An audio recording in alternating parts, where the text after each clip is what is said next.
Hello everyone, आज आम प्रस्तुत करवा बिना प्याज रसुण पनीर तरकारी। प्रथम वीडियो देखला बेली पनीर को क्यूब क्यूब आकार में काटिदेवे। तापर गैस लगे तापर गोटे कढ़ईटे धोबे। कढ़ई गरम हेले तेल पकईबे। तेल पकई सारापर क्यूब क्यूब कर रखि पनीर को एमती पकईकी एमती नाली जाए भाजबे। तापर गोटे प्लेट रू काढ़ीदेवे।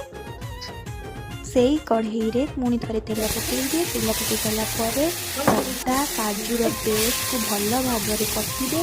बेसी कषिबे ना लगिज। तापर स्वाद अनुसार लुण देवे। पकड़ा भूली जाइए। हलदी गुंड, लंका गुंड, करी पाउडर एगुड़ा पकईकी भलसे एमती नाली हेबा जाए कषिबे। तापर तादरे पानी पकईबे। पानी पकईकी भलसे गोलई देबे। तापर पानी फुटिला परे से क्यूब जो भाजिक रखिबा पनीर तादरे पकईकी आउ थरे भलसे गोलई देबे। प्रस्तुत हो गला बिना प्याज रसुण पनीर तरकारी।